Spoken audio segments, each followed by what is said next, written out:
मैंने स्कूल की जमीन पर 50 मीटर ऊंचा एक किला खड़ा कर दिया। हर स्टूडेंट की यूनिफॉर्म बदलकर उसे जेल वाले ट्रैक सूट जैसा बना दिया। 1 दर्जन से ज्यादा मजबूत जेल वाली स्कूल बसें ऑर्डर कर दी और स्कूल का एक पक्का नियम बना दिया, कोई भी चाहे वो टीचर हो या स्टूडेंट एक दूसरे को नाम से नहीं बुलाएगा।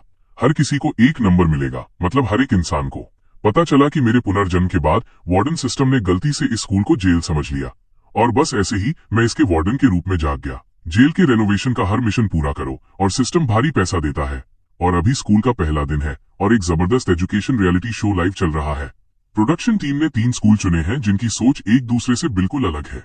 पढ़ाई के पीछे पागल क्रेस्टवे एकेडमी कैरेक्टर को पहले रखने वाला आयरन गेट रिफॉर्म स्कूल और रेडफील्ड हाई स्कूल जहां मैं सब संभालता हूं। जहां बाकी प्रिंसिपल्स चमक धमक वाले और जोश से भरे भाषण दे रहे हैं, वहीं रेडफील्ड का माहौल कुछ अलग ही है।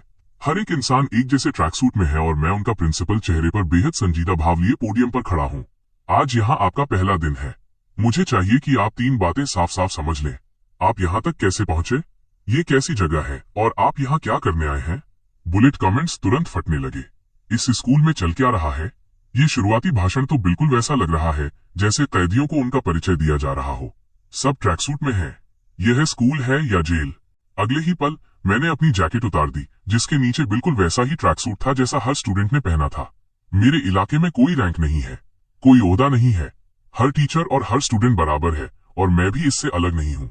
अब से मैं वहीं खाऊंगा जहां आप खाओगे, वहीं सोऊंगा जहां आप सोओगे और आप मुझे जीरो बुला सकते हो, आपका हेड कैदी। इसी बीच स्टूडियो में professor Whitney Redfield high school की फुटेज देखती हैं और सबसे पहले अपनी बात रखती हैं। मेरी नजर में ये नया प्रिंसिपल केन पक्का एक अनाड़ी है। टीचर और स्टूडेंट के बीच बराबरी की बात सुनने में तो अच्छी लगती है, लेकिन बिना ताकत के आप टीनेजर्स को कैसे कंट्रोल करोगे। क्रेस्टवे एकेडमी को ही देख लो। असली नतीजे लाने के लिए टीचर्स के पास असली पावर होनी चाहिए।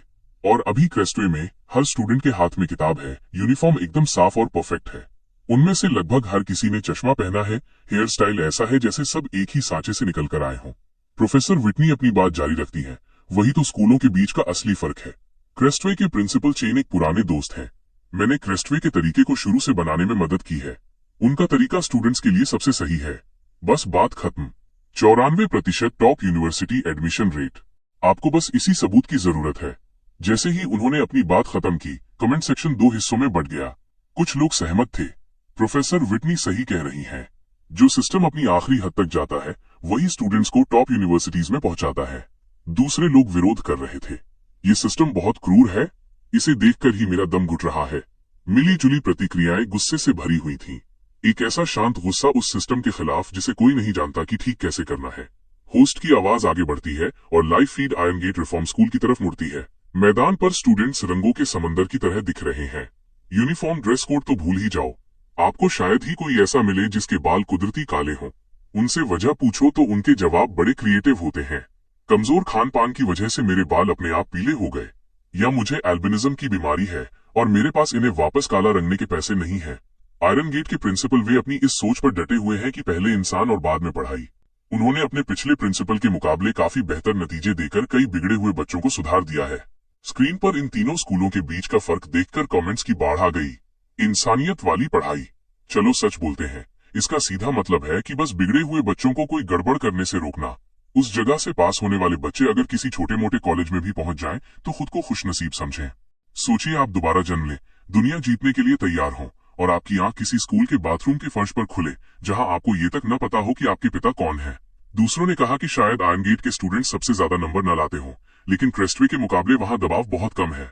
हाँ, हो सकता है कि कुछ बच्चे सुधार केंद्र पहुंच जाएं, लेकिन कम से कम उनमें से कोई छत से कूदने जैसा कदम तो नहीं उठाएगा। तीनों स्कूलों के ओपनिंग प्रोग्राम खत्म हो गए। जैसे ही मैं स्टेज से नीचे उतरा, सिस्टम का नोटिफिकेशन आया। मिशन पूरा हुआ। कैदियों का ओरिएंटेशन भाषण खत्म। इनाम में जेल की मरम्मत के लिए 3 लाख रुपए मिले। लेकिन इससे पहले कि मैं अपने अगले कदम के बारे में सोच पाता, प्रोडक्शन टीम ने मुझे स्टूडेंट इंटरव्यू के लिए रोक लिया। क्रेस्टवे के प्रिंसिपल चेन कैमरा टीम को सीधे एक पहले से चुने हुए स्टूडेंट लीडर के पास ले गए। कैमरे के सामने वो स्टूडेंट पूरे कॉन्फिडेंस के साथ बोला, क्रेस्टवे एकेडमी में आना मेरी जिंदगी का सबसे बड़ा मौका है। प्रिंसिपल चेन की देखरेख में मुझे पता है कि हम उस कामयाबी को बरकरार रखेंगे जो हमारे सीनियर्स ने बनाई है। प्रिंसिपल चेन के बताए रास्ते पर चलो और अगला स्टूडेंट जो टॉप यूनिवर्सिटी जाएगा वो मैं हूँ। स्टूडियो में प्रोफेसर विटनी अपनी तारीफें रोक नहीं पा रही थी। क्रेस्टवे का तरीका तुरंत नतीजे देता है। अभी प्रोग्राम खत्म भी नहीं हुआ और असर दिखने लगा है। स्पेशल गेस्ट हेक्टर, जो खुद कभी टॉपर रहे थे, उन्होंने भी हाँ में हाँ मिलाई। हाँ, इसे देखकर ऐसा लग रहा है जैसे मैं खुद को जवानी के दिनों में देख रहा हूँ। पैनल के बीच में बैठे प्रोफेसर लू बिल्कुल चुप थे, बस एक अजीब सी मुस्कुराहट चेहरे पर थी। लाइव कमेंट सेक्शन के लोग इतने खुश नहीं थे। ये सब पहले से तय लग रहा है। 3 में से 2 पैनलिस्ट का सीधा रिश्ता क्रेस्टवे एकेडमी से है। क्या ये इंटरव्यू अचानक नहीं होना चाहिए था? उस बच्चे ने पक्का हर शब्द रटा हुआ है। उधर आयरन गेट में स्टूडेंट इंटरव्यू वाला हिस्सा पूरी तरह फ्लॉप रहा। स्टूडेंट्स पहले ही इधर उधर जा चुके थे, कुछ तो खुलेआम अपने फोन पर गेम खेल रहे थे। कैमरा टीम भीड़ के बीच से निकली, पर एक भी स्टूडेंट बात करने के लिए तैयार नहीं हुआ। टीम लीडर मेरी तरफ मुड़ा। प्रिंसिपल केन, क्या आपने किसी स्टूडेंट को कैमरे पे बोलने के लिए तैयार किया है? मैंने बिना झिझक जवाब दिया, नहीं, बस किसी को भी रैंडमली चुन लो। मैं सुनना चाहता हूं कि वो सच में क्या सोचते हैं। टीम लीडर थोड़ा हिचकिचाया। ये लाइव प्रोग्राम है, अगर किसी स्टूडेंट ने कुछ गलत बोल दिया तो इससे स्कूल की बदनामी हो सकती है। मैंने एक फीकी मुस्कान के साथ कहा, यही तो बात इसे असली बनाती है। मेरा काम अपने स्टूडेंट्स के प्रति जिम्मेदार होना है, अपनी इमेज के प्रति नहीं। पढ़ाई को दिखावे की जरूरत नहीं है। मैंने उसे एक लिस्ट थमा दी। उस पर कोई नाम नहीं था, बस हर तरफ नंबर भरे हुए थे। टीम लीडर ने बहस करना बंद किया और एक नंबर चुन लिया। क्या स्टूडेंट 4399 आगे आ सकती है? एक लड़की तुरंत आगे आई। उसने भी वही ट्रैक सूट पहना था जो सबने पहना था, लेकिन उसके जूतों के छेद कुछ और ही कहानी कह रहे थे। साफ दिख रहा था कि वो पहले कभी कैमरे के सामने नहीं आई। शर्म की वजह से उसका पूरा शरीर अकड़ गया था, पर उसने एक गहरी सांस ली और बोलना शुरू किया। नमस्ते सबको, मेरा नाम ली है। ओह रुकिए, मैं स्टूडेंट 4399 हूँ। मैंने इसी साल सीनियर क्लास में यहाँ ट्रांसफर लिया है। मुझे वो याद है, वो करीब 20 किलोमीटर दूर एक छोटे से कस्बे के स्कूल में पढ़ती थी।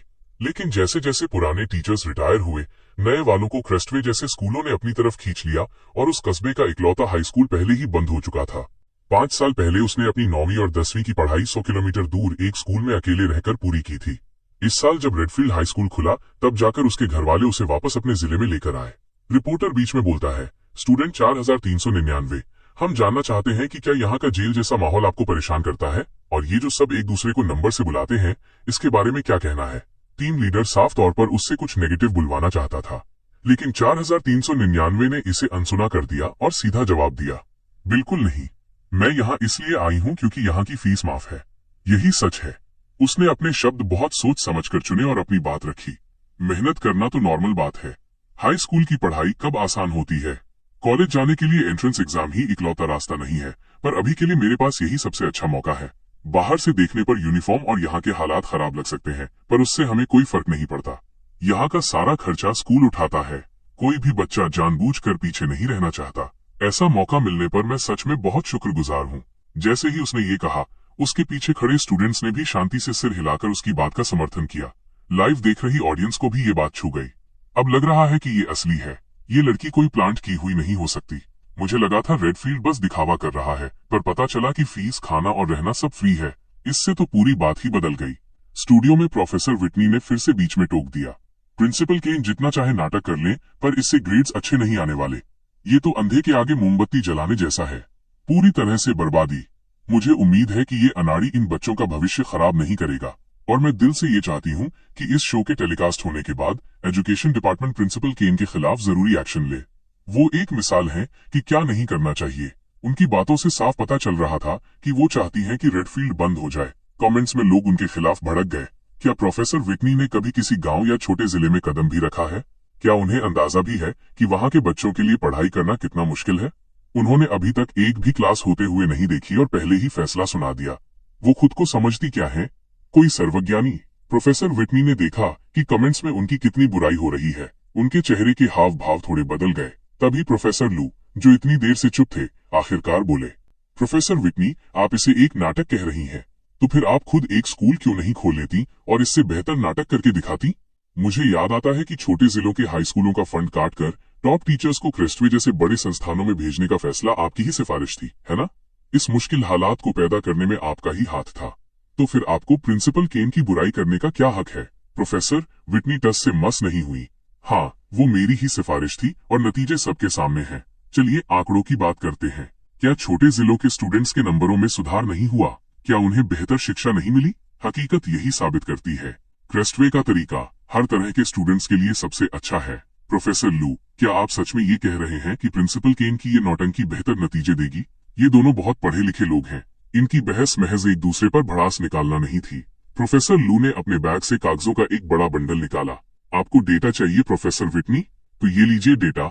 हाई प्रेशर वाले माहौल में रहने वाले टीनेजर्स के दिमाग का एक हिस्सा, जिसे हिपोकैम्पस कहते हैं, वो बड़ा होने के साथ 6 से 8% तक कम हो जाता है, जिससे याददाश्त पर बुरा असर पड़ता है। जो स्टूडेंट्स हफ्ते में 60 घंटे से ज्यादा पढ़ाई करते हैं, वो लगातार टेस्ट में कम स्कोर कर रहे हैं। यूनिवर्सिटी लेवल पर कुछ मामलों में ये अंतर 37% तक देखा गया है। क्रेस्टवे के ग्रेजुएट्स पर की गई स्टडी बताती है कि 55% बच्चे मानसिक परेशानियों, गंभीर नजर की कमजोरी और कॉलेज एग्जाम सिंड्रोम जैसी बीमारियों का शिकार हैं, और इनमें से 62% मामले जिंदगी भर की बीमारियों में बदल चुके हैं। रही बात क्रेस्टवे में हुई दुखद घटनाओं की, तो मैं उनके बारे में बात नहीं करूंगा।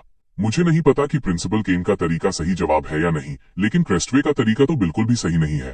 प्रोफेसर विटनी के पास कोई जवाब नहीं था। जाहिर है कि वो इन सच्चाइयों से अनजान नहीं थी। कमेंट्स में लोग उनकी बात से सहमत होने लगे। पढ़े लिखे लोग जब बहस करते हैं तो ऐसा ही होता है, हर बात डेटा के साथ। यह जवाब बहुत सटीक था। प्रोफेसर लू बिल्कुल सही कह रहे हैं। प्रोफेसर विटनी ने न जाने कितने स्टूडेंट्स का नुकसान किया है, और ऊपर से उनकी हिम्मत देखो कि वो प्रिंसिपल केन के पीछे पड़ी हैं। स्टूडियो में अभी बहस चल ही रही थी कि मैं अपनी अगली प्लानिंग में लग गया। अगला मिशन स्कूल की सिक्योरिटी बढ़ाना, ताकि स्टूडेंट्स दंगा न करें या भागने की कोशिश न करें। काम पूरा होने पर इनाम, जेल की मरम्मत के लिए 20 लाख रुपए। बिना दोबारा सोचे मैंने अपना फोन निकाला और ऑनलाइन जेल के स्टाइल वाली 4 मजबूत स्कूल बसें ऑर्डर कर दी। अभी का बजट इसे मुश्किल से ही कवर कर पा रहा है। इनके दरवाजे सिर्फ बाहर से खुल सकते हैं। हर खिड़की पर लोहे की जाली लगी है। हर बस में 60 स्टूडेंट्स और 2 टीचर्स आ सकते हैं, यानी पूरी एक क्लास। मैंने 8 प्रोफेशनल ड्राइवरों के लिए नौकरी का विज्ञापन भी डाल दिया, जिन्हें स्पेशल गाड़ियां चलाने का तजुर्बा हो, और महीने के 12,000 रुपए की सैलरी ऑफर की। उन सबने कहा कि वे 10 मिनट में वहां पहुंच सकते हैं। क्रेस्टवे में वार्निंग की घंटी बजती है और हर स्टूडेंट एकदम अलर्ट हो जाता है, जैसे किसी ने बंदूक का ट्रिगर दबा दिया हो। 3000 से ज्यादा स्टूडेंट्स पूरी रफ्तार से दौड़ने लगते हैं। कुछ ही सेकंड में मैदान पर सिर्फ टीचर्स रह जाते हैं, जो आराम से टहल रहे हैं। क्रेस्टवे में ये नजारा हर रोज का है। स्टूडेंट्स ने इसके बारे में दोबारा सोचना बहुत पहले छोड़ दिया था। कैमरा टीम हाफते हुए उनके पीछे दौड़ती है। आखिरकार उन्होंने एक 10वीं के छात्र को कमेंट के लिए रोक ही लिया। अपनी सांसें संभालते हुए स्टूडेंट ने कहा, यहाँ आने का मतलब है सबके साथ कदम मिलाकर चलना। बस ऐसा ही है। 2 लाइनें बोलते ही वो वापस अपनी क्लास की तरफ भाग गया। स्टूडियो में होस्ट ने पहले वाले तनाव को थोड़ा कम कर दिया। प्रोफेसर विटनी भी अपनी बात काटने के झटके से उबर चुकी थी और वापस माहौल बनाने की कोशिश करने लगी। ये वही भूख है जो क्रेस्टवे का तरीका पैदा करता है। एक एक सेकंड की बचत, एक एक सेकंड पढ़ाई में लगाना, और सीढ़ियों पर दौड़ने से उनकी फिजिकल फिटनेस भी बनी रहती है। काम और आराम का परफेक्ट बैलेंस। लेकिन प्रोफेसर लू के डेटा ने लोगों की सोच बदल दी थी। कमेंट्स में लोग शक जताने लगे। कुछ मिनटों में आप कितने शब्द ही पढ़ लोगे? क्या ये वाकई काम का है? क्या होगा अगर सीढ़ियों पर दौड़ते वक्त कोई दब जाए? क्या टीचर्स को स्टूडेंट्स की सेफ्टी की कोई फिक्र है? ये बच्चे बिल्कुल थक चुके हैं। ऐसे में वो कैसे पढ़ाई करेंगे? प्रोफेसर लू को देखकर लग रहा था कि अब बहुत हो गया। उन्होंने अपना मुंह खोला, पर होस्ट ने उन्हें बीच में ही रोक दिया। प्रोफेसर विटनी ने बहुत अच्छे पॉइंट्स रखे हैं। अब चलिए हमारे बाकी 2 स्कूलों में सुबह की पढ़ाई का वक्त देखते हैं। सीन कट होकर आयरन गेट रिफॉर्म स्कूल पर आता है। कैंपस किसी जंग के मैदान जैसा लग रहा है। टीचर्स हर तरफ अपने स्टूडेंट्स को ढूंढ रहे हैं। जैसा कि अंदाजा था, गार्डन के पास कुछ झाड़ियों के पीछे हेड सुपरवाइजर ने 2 नए स्टूडेंट्स को झुककर फोन पर गेम खेलते हुए पकड़ लिया। जैसे ही उन्हें लगा कि वो पकड़े गए हैं, वो वहां से भाग निकले। सुपरवाइजर उनके पीछे दौड़ने लगा।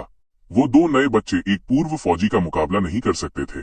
10:15 मिनट पर उन्हें फॉरेन डिसिप्लिन ऑफिस ले जाया गया। प्रोफेसर विटनी ने अपनी सहमति में सिर हिलाया। बिगड़े हुए स्टूडेंट्स को धीरे धीरे सही रास्ते पर लाने के लिए इसी तरह के कड़े अनुशासन की जरूरत होती है। इसी बीच रेडफील्ड में जेल के स्टाइल वाली 4 स्कूल बसें और उनके ड्राइवर तैयार खड़े थे। स्टूडेंट्स के बस में चढ़ने से पहले मैंने स्कूल का एक नया नियम लागू किया। आज से इस स्कूल के हर स्टूडेंट को कैंपस में कहीं भी जाने के लिए मेरे पीछे खड़ी इन 4 बसों का ही इस्तेमाल करना होगा। ये बसें कैफेटेरिया, स्पोर्ट्स ग्राउंड, हॉस्टल और क्लासरूम के बीच एक तय समय पर चलेंगी। ये सर्विस रोज रात को कर्फ्यू लाइट्स आउट तक चालू रहेगी, और हर स्टॉप पर कम से कम एक बस हमेशा मौजूद रहेगी। सारी क्लासेस एक लाइन बनाएं और अपनी बस में चढ़ें। मैं थोड़ा रुका और अपनी बात जारी रखी। रेडफील्ड हाई स्कूल की इमारतें भले ही पुरानी हो, पर यह कैंपस काफी बड़ा है। क्लासरूम और हॉस्टल के बीच करीब 1 किलोमीटर का फासला है। मैं इस बात से सहमत हूं कि हर मिनट पढ़ाई के काम आना चाहिए, लेकिन स्टूडेंट्स का दम निकालकर नहीं। स्कूल का काम बुनियादी सुविधाएं देना है, ताकि स्टूडेंट्स को उन पर अपना वक्त बर्बाद न करना पड़े।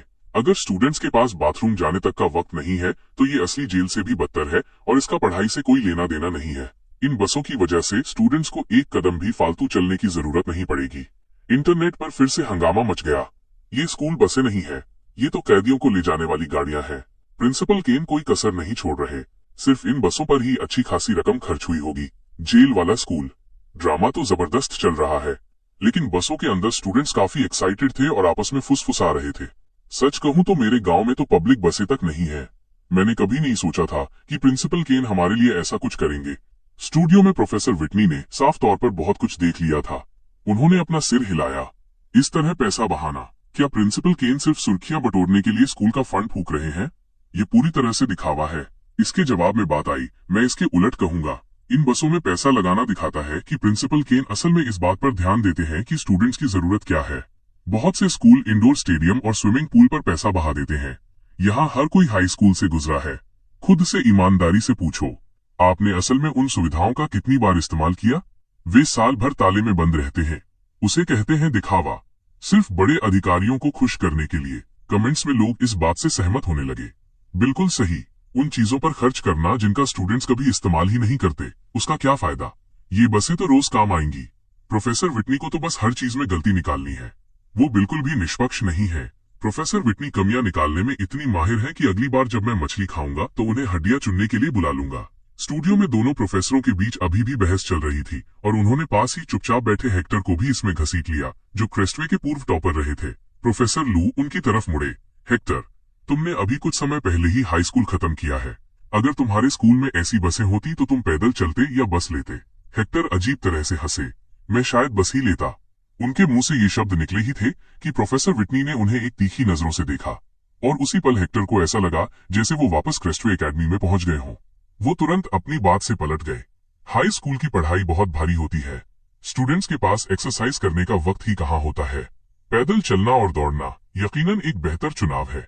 प्रोफेसर विटनी के चेहरे पर एक संतुष्ट मुस्कान फैल गई। देखा आपने प्रोफेसर। 1.25 पर प्रोफेसर लू। स्टूडेंट्स असल में ऐसा ही सोचते हैं। आपको अभी बहुत कुछ सीखना है। कमेंट्स में लोग इस बात को बिल्कुल नहीं मान रहे थे। भला मुफ्त की सवारी कौन ठुकराता है? ये तो मजाक है। एक टॉपर में मेरे 3 साल के पालतू कुत्ते से भी कम अक्ल कैसे हो सकती है? वो कुत्ता भी हर बार गाड़ी में कूद जाता है जब हम सामान लेने जाते हैं। क्रेस्टवे का टॉपर। टीचर ने एक बार घूर कर क्या देखा, वो तो हार मान गया। ये तो बहुतों के साथ होता है। स्क्रीन पर दिख रहे इस फर्क की वजह से ज्यादातर लोग अब क्रेस्टवे के तरीके पर सवाल उठाने लगे हैं। प्रोफेसर लू कमेंट्स पर नजर डालते हैं और धीरे से सिर हिलाते हैं। ऐसा लगता है कि ज्यादातर लोग सच देख पा रहे हैं। उसी वक्त सिस्टम का नोटिफिकेशन आता है। डिंग, मिशन पूरा हुआ।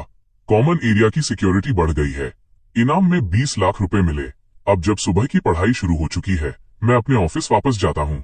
अभी बहुत कुछ करना बाकी है, पर मकसद साफ है, इस स्कूल को सही तरीके से चलाना। जैसे ही मैं पल भर के लिए अपनी आंखें बंद करता हूँ, डायरेक्टर मिल्स टीचर्स की एक टीम के साथ अंदर आते हैं और हर कोई मुझे अपने स्टूडेंट्स का फीडबैक देता है। ज्यादातर नोट्स में मुफ्त फीस और रहने खाने के लिए शुक्रिया कहा गया था, पर डायरेक्टर मिल्स थोड़े परेशान लग रहे थे। 1 महीने पहले मैंने इस स्कूल में आते ही अचानक फैसला किया था कि स्टूडेंट्स की सारी फीस माफ कर दी जाए। स्कूल का बजट पहले ही बहुत खराब चल रहा था। शुरू का ज्यादातर खर्चा मैंने अपनी जेब से किया था। डायरेक्टर मिल्स एक अच्छे इंसान है। उन्हें डर था कि कहीं मुझ पर बहुत ज्यादा बोझ न पड़ जाए, इसलिए वो आगे आए। प्रिंसिपल केन, मैं 30 साल से पढ़ा रहा हूँ। मैंने रिटायरमेंट के लिए काफी पैसे बचा लिए हैं। अगर स्कूल के पास फंड की कमी है तो आप मेरी सैलरी रोक सकते हैं। उनके पीछे खड़े दर्जनों युवा टीचर्स भी एक साथ बोल पड़े। प्रिंसिपल केन, आप मेरी सैलरी भी काट सकते हैं। मुझे इतने पैसों की जरूरत नहीं है। प्रिंसिपल केन कुछ असली काम कर रहे हैं। जब तक रेडफील्ड कामयाब है, हमारे लिए इतना ही काफी है। हम यहाँ अपने समाज के लिए कुछ करने आए हैं। मैं धीरे से हंसा। किसी को भी इस बारे में फिक्र करने की जरूरत नहीं है। स्कूल का बैंक अकाउंट ठीक है, बल्कि बहुत अच्छा है। मैं सबकी सैलरी बढ़ा रहा हूँ। इसी महीने से हर टीचर की बेसिक सैलरी 10,000 हो जाएगी। क्लास टीचर्स को महीने के 8,000 एक्स्ट्रा मिलेंगे। इसके अलावा डिपार्टमेंट हेड को 5,000 और दिए जाएंगे। यहाँ तक कि कैफेटेरिया स्टाफ को भी 3,000 एक्स्ट्रा मिलेंगे। मेरे साथ जुड़े रहिए। मैं पक्का करूंगा कि हर कोई अच्छा खाए और बेहतर जिंदगी जिए। डायरेक्टर मिल्स की आंखें यकीन न होने की वजह से फटी रह गईं। उन्होंने हिसाब लगाया। उनकी महीने की कमाई 20,000 से ऊपर पहुंच सकती थी। उन्होंने सोचा था कि मैं अपनी आखिरी जमा पूंजी रेडफील्ड में लगा रहा हूं और अब वो घबरा रहे थे। प्रिंसिपल केन, ये बहुत ज्यादा है। वो सही कह रहे हैं। हम आपको ये सब अकेले झेलते हुए नहीं देख सकते। हम यहाँ पैसों के लिए नहीं आए हैं। मैंने एक सुकून भरी मुस्कान के साथ सिर हिलाया। ये सैलरी बढ़ाना कोई दरियादिली नहीं है। ये इसलिए है ताकि आपको किसी और चीज की फिक्र न करनी पड़े। मैं चाहता हूं कि आपकी पूरी एनर्जी स्टूडेंट्स पर रहे। इन बच्चों के लिए ये 3 साल उनकी जिंदगी के सबसे जरूरी साल हैं। हम जो कुछ भी कर रहे हैं वो उनके लिए है। उन्हें हाई स्कूल का ऐसा अनुभव दें जिसका उन्हें कभी पछतावा न हो। कमरे में मौजूद हर टीचर भावुक हो गया। उनकी आंखों में एक मकसद सा दिखने लगा और एक एक करके सबने अपनी जिम्मेदारी निभाने का वादा किया। उनमें से कुछ ने अपने ट्रैक सूट ठीक किए। उनके चेहरों पर गर्व था। मैंने उन्हें काम पर वापस भेज दिया। मैंने स्टूडेंट्स के हॉस्टल की मरम्मत के लिए पहले ही एक टीम का इंतजाम कर दिया है। रेडफील्ड हाई स्कूल करीब 100 साल पुराना है। पहले हर हॉस्टल रूम में 8 लोगों के रहने का इंतजाम था। ये कैंपस 6000 स्टूडेंट्स के लिए बनाया गया था, पर अभी एडमिशन शुरू ही हुए हैं और मुश्किल से 500 स्टूडेंट्स आए हैं, जिससे ज्यादातर कमरे खाली पड़े हैं। दोपहर के 3:09 पर सिस्टम का अगला मिशन था सेल की सिक्योरिटी बढ़ाना। इसमें उन कमरों पर ध्यान दिया गया जहां रहने वाले लोग कम थे और भागने का खतरा ज्यादा था। ये मेरी अपनी सोच से बिल्कुल मेल खाता था। अगर मिशन यही चाहता है तो चलिए हर कमरे को एक अकेले रहने वाले सिंगल स्वीट में बदल देते हैं। सिस्टम को अपना अपग्रेड मिल जाएगा और स्टूडेंट्स को अपनी प्राइवेसी। वार्डन सिस्टम की मदद से 6 की 6 हॉस्टल की इमारतें देखते ही देखते चमक गईं। बड़े बेड, प्राइवेट बाथरूम और इस्तेमाल किया गया सारा सामान जहर मुक्त और सुरक्षित था। जो फंड पहले बहुत ज्यादा लग रहा था वो अब पूरी तरह खत्म हो चुका था। आधा दिन बीत चुका था और सुबह की क्लासेस लगभग खत्म होने वाली थी। प्रोडक्शन टीम का लीडर मुझे ढूंढते हुए आया। वो लंच ब्रेक के दौरान स्टूडेंट्स के हॉस्टल के अंदर शूटिंग करने की इजाजत चाहता था। यही रिक्वेस्ट क्रेस्टवे में भी की गई थी। वहां के टीम लीडर ने स्टूडेंट्स की प्राइवेसी का सोचकर थोड़ा हिचकिचाते हुए बात रखी थी। प्रिंसिपल चेन ने बिना दोबारा सोचे इसे अनसुना कर दिया। कोई दिक्कत नहीं है। स्टूडेंट्स की प्राइवेसी का मतलब सिर्फ उन चीजों को छुपाना है जो उन्हें नहीं छुपानी चाहिए। हमारे पास खास हॉस्टल सुपरवाइजर्स हैं जो आराम के वक्त कभी भी कमरों की चेकिंग कर लेते हैं। आप जब चाहे फिल्म बना सकते हैं। स्टूडियो में प्रोफेसर विटनी ने फिर शुरू कर दिया। मुझे लगता है कि प्रिंसिपल चेन ने इसे बहुत अच्छे से संभाला है। हॉस्टल सुपरवाइजर्स द्वारा अचानक चेकिंग। हाई स्कूल के लेवल पर पढ़ाई का स्तर बनाए रखने के लिए प्राइवेसी की थोड़ी कुर्बानी देना बिल्कुल जरूरी है। कमेंट्स में बहस छिड़ गई। मैं सहमत हूँ। बुरी आदतें सिर्फ आपको नहीं, आपके रूममेट्स को भी नुकसान पहुंचाती हैं। मेरे बेटे की कोई प्राइवेसी नहीं है। मैंने उसके कमरे का दरवाजा ही हटवा दिया। तब से वो हर साल अपनी क्लास में टॉप कर रहा है। ये तो बच्चे के बुनियादी मानवाधिकारों का उल्लंघन है। सीन कट होकर रेडफील्ड पे आता है। टीम लीडर ने मुझसे वही सवाल पूछा और मैंने बिना झिझक जवाब दिया। इसमें स्टूडेंट्स की प्राइवेसी का मामला है। यह तय करना हमारा काम नहीं है। आप सीधे स्टूडेंट से बात कीजिए। हमारे हॉस्टल में हर कमरे में एक ही स्टूडेंट रहता है। लंच से पहले कमरों का नया बंटवारा पूरा हो जाएगा। टीम लीडर की आंखें फटी रह गईं। Single room. उसने पहले कभी ऐसे हाई स्कूल के बारे में नहीं सुना था जहां हर स्टूडेंट के लिए प्राइवेट कमरा हो। लाइव कमेंट्स में धमाका हो गया। क्या ये सच में इसी देश का हाई स्कूल है? Single room. ये तो प्राइवेट स्वीट्स हैं। प्रिंसिपल केन कोई कसर नहीं छोड़ रहे। इस आदमी का हर काम मुझे हैरान कर देता है। वो इकलौते प्रिंसिपल हैं जो स्टूडेंट्स की पसंद को सबसे ऊपर रखते हैं। पूरा सम्मान। प्रोफेसर विटनी ने फिर से माथे पर बल डाला। ये प्रिंसिपल केन की अब तक की सबसे बड़ी गलती है। ये सब अभी बच्चे हैं, 18 साल से कम उम्र के। उस उम्र में खुद पर काबू रखना वैसे ही मुश्किल होता है। अगर वो सब रात को अपने कमरों में छुपकर खेलेंगे तो आप पढ़ाई का स्तर कैसे बनाए रखेंगे? प्रोफेसर लू का सब्र जवाब दे गया। आपके स्टूडेंट्स पूरा दिन पढ़ाई में पिसते हैं और फिर रात को उन पर कड़ी निगरानी रखी जाती है। 3 साल तक ऐसा ही चलता है। क्या आपने कभी रुककर ये सोचा है कि इसका एक इंसान पर क्या असर होता है? क्या स्टूडेंट्स के पास बुनियादी मानवाधिकार नहीं है? यहाँ तक कि बाड़े में बंद सुअरों को भी रात में अकेला छोड़ दिया जाता है। क्या आप अपने स्टूडेंट्स के साथ जानवरों से भी बदतर बर्ताव कर रहे हैं? दोनों प्रोफेसर एक बार फिर एक दूसरे के आमने सामने थे। ब्रॉडकास्ट सेंटर ने रेडफील्ड की टीम से संपर्क किया और इस पर मेरी राय जाननी चाहिए। टीम लीडर ने मुझ तक मैसेज पहुंचाया। प्रिंसिपल केन स्टूडियो में सब ये जानना चाहते हैं। आप तीनों प्रिंसिपल्स में से इकलौते हैं जिन्होंने स्टूडेंट्स की प्राइवेसी को अहमियत दी है। इसकी वजह से स्टूडियो और लाइव कमेंट्स में बहुत बड़ी बहस छिड़ गई है। बहुत से दर्शक जानना चाहते हैं कि आखिर क्यों। मैंने 1 सेकंड के लिए भी इंतजार नहीं किया। मेरा जवाब सीधा था। शाम के 5:35 पर स्टूडेंट्स भी इंसान होते हैं। उनके पास प्राइवेसी का हक है और जो पेरेंट्स इससे सहमत नहीं है उनसे मैं बस इतना कहना चाहता हूँ, अगर आप अभी अपने बच्चे के साथ एक इंसान जैसा बर्ताव नहीं करेंगे तो वो आगे चलकर इंसान नहीं बन पाएगा। जानवरों के पास कोई प्राइवेसी नहीं होती और न ही उनमें सम्मान या शर्म का एहसास होता है। उन्हें सही और गलत की समझ नहीं होती।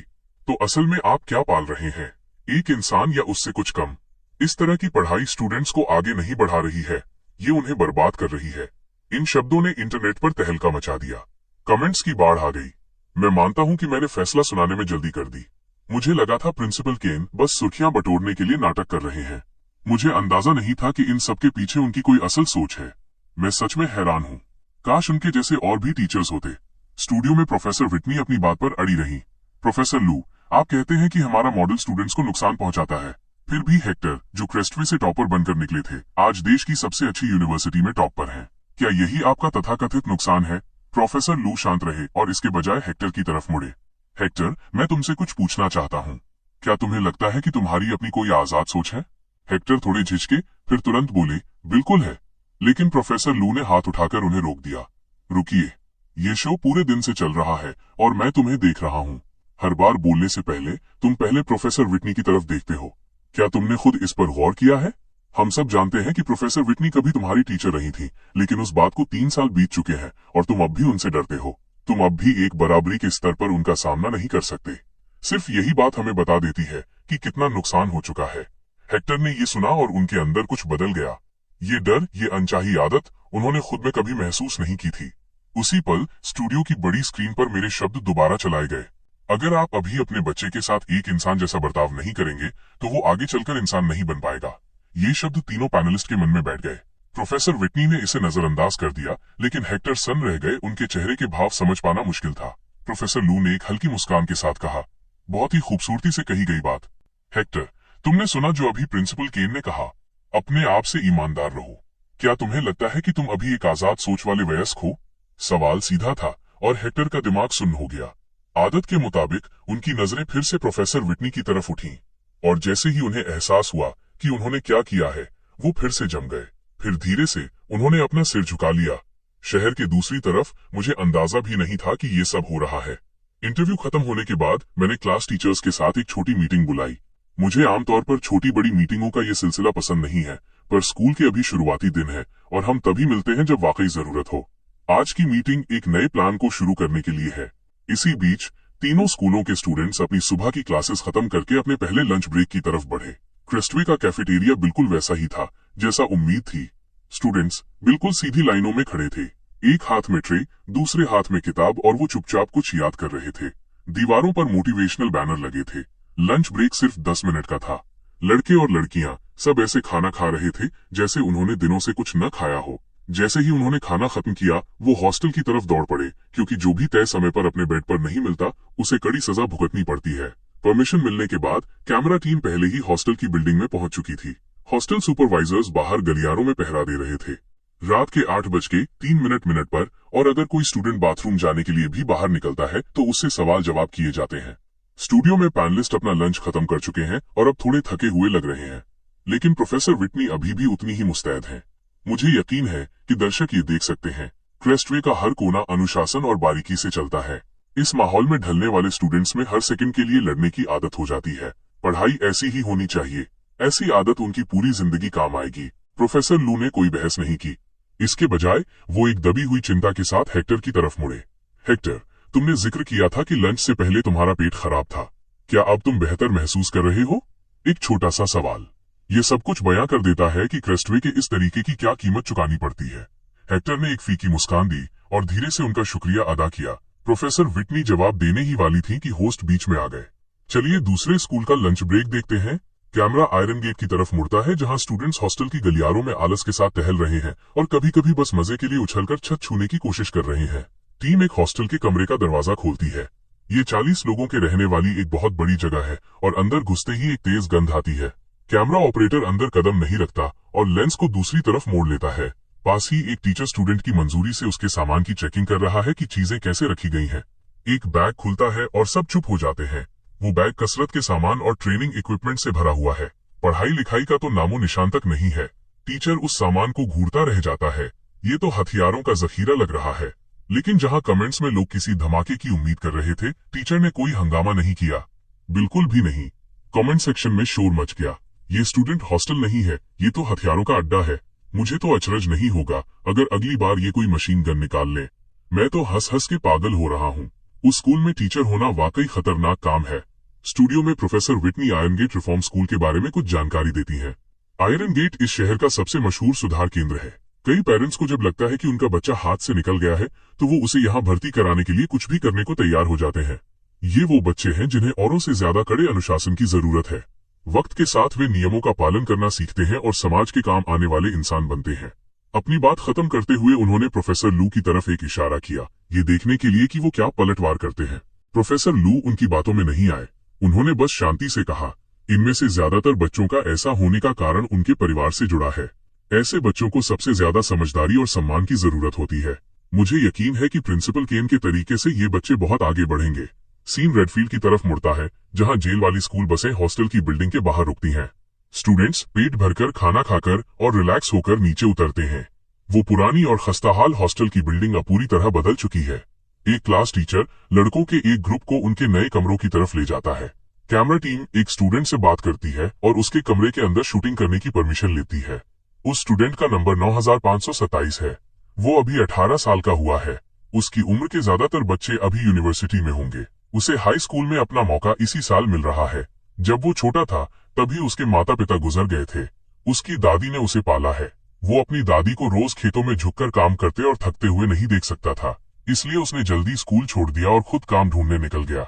लेकिन उसकी दादी की बस एक ही ख्वाहिश है जो उन्होंने अपनी पूरी जिंदगी दिल में रखी है, कि वो उसे यूनिवर्सिटी की डिग्री लेते हुए देखें। रात के 10:32 पर उसे डिग्री मिल सके। जब रेडफील्ड ने यह ऐलान किया कि यहाँ पढ़ाई, खाना और रहना सब फ्री है, तब जाकर वो वापस स्कूल आया। वो इस मौके को बहुत संभाल कर देख रहा था, जैसे कोई कीमती चीज हो जो टूट न जाए। कैमरे के सामने 9527 थोड़ा झिझकते हुए हंसा। फ्री हॉस्टल है तो मैंने ज्यादा उम्मीद नहीं की थी।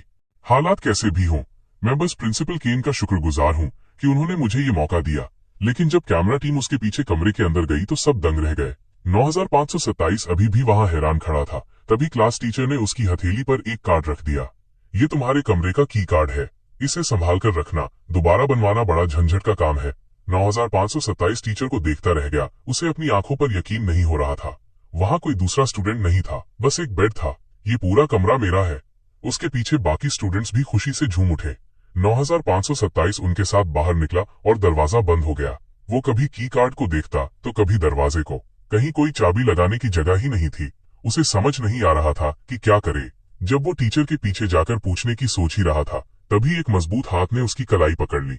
उस हाथ ने उसके कार्ड को दरवाजे के एक पैनल की तरफ मोड़ा।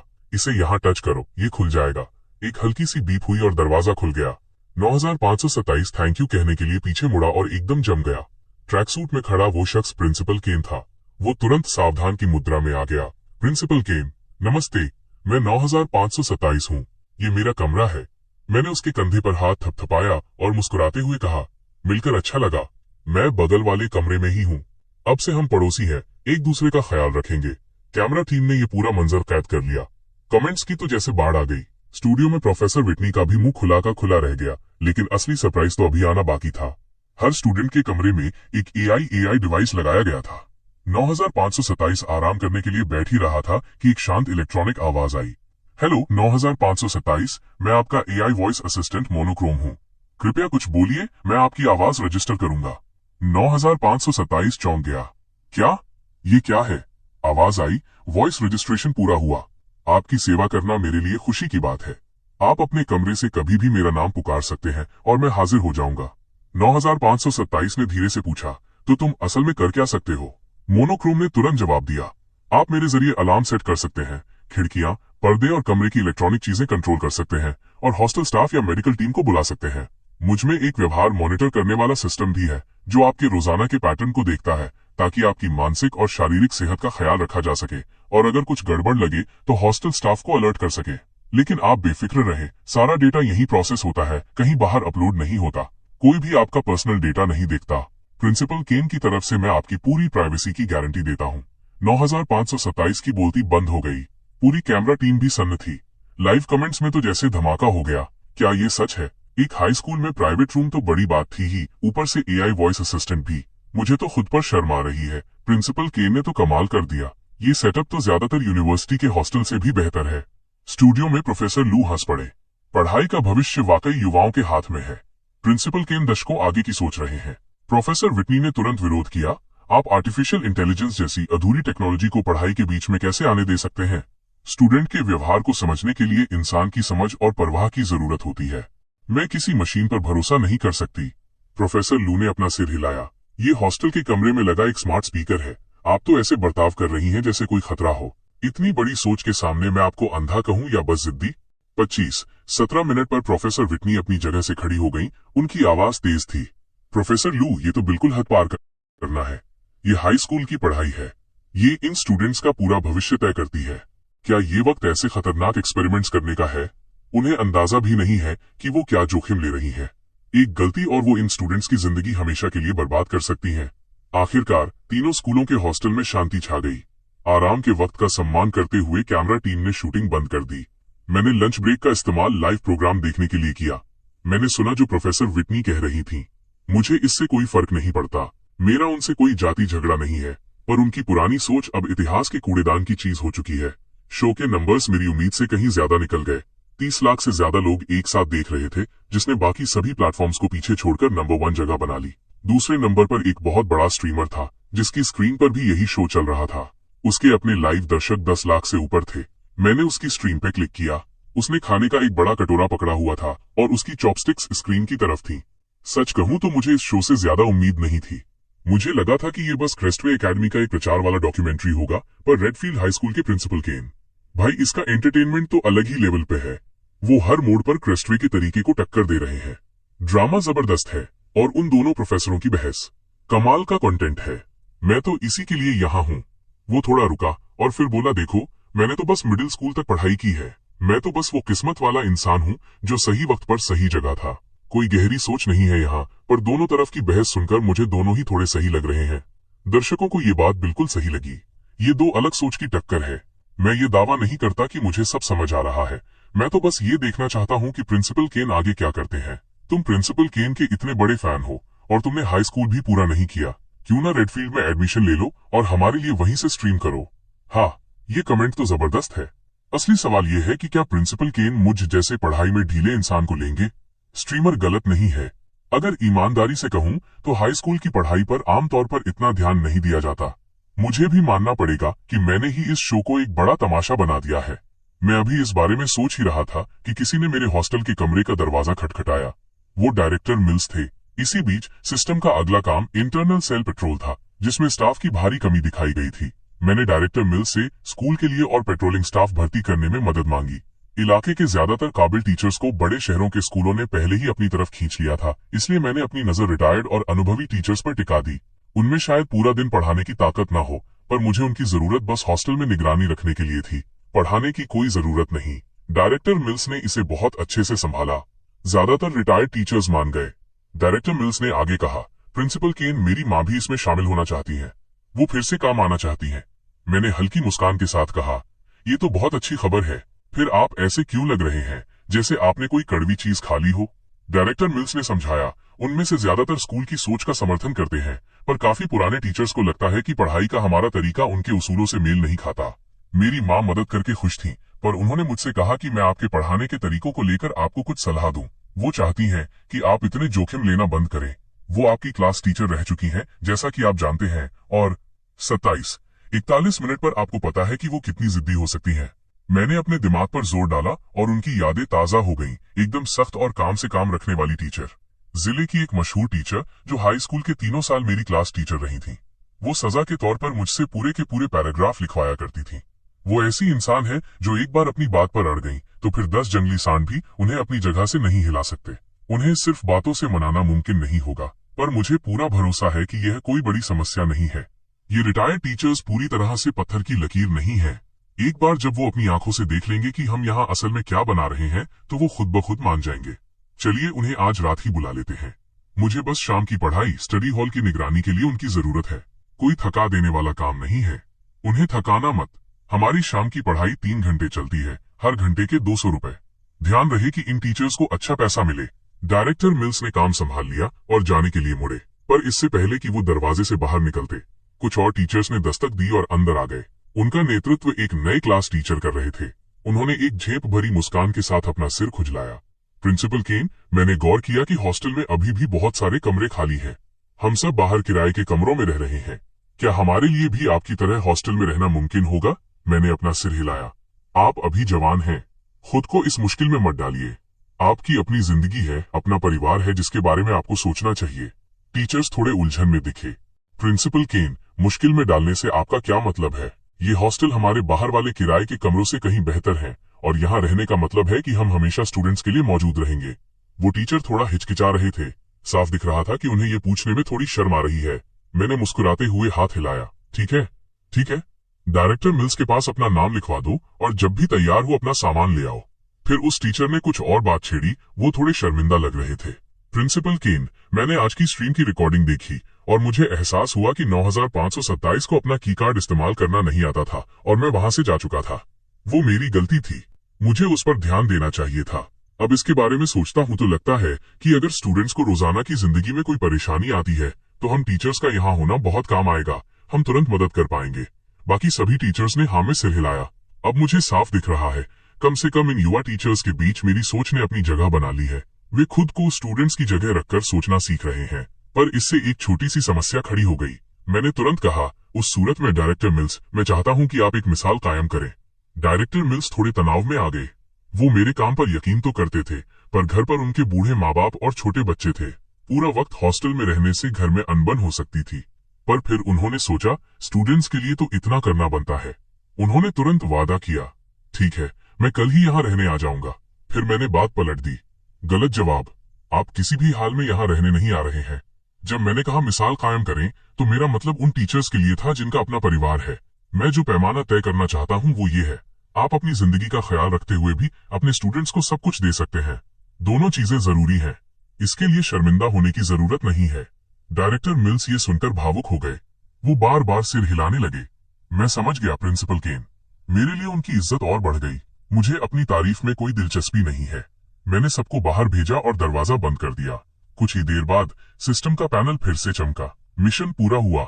सेल की सिक्योरिटी बढ़ गई है। इनाम में 20 लाख रुपए मिले। बोनस रिवॉर्ड भी मिल गया है। 30:06 मिनट पर कन्फेशन लिंक सिस्टम, जो जेल के अंदर किसी भी निगरानी डिवाइस या स्क्रीन को दूर से कनेक्ट कर सकता है, चाहे दूरी कितनी भी हो। सिस्टम स्टोर अब खुल चुका है। बस एक सोच के साथ मेरे हाथ में एक डिवाइस आ गया जो किसी टैबलेट जैसा था। ये कन्फेशन लिंक टर्मिनल असल में इसलिए बनाया गया था ताकि कैदी दूर बैठे अपने शिकार का सामना कर सके।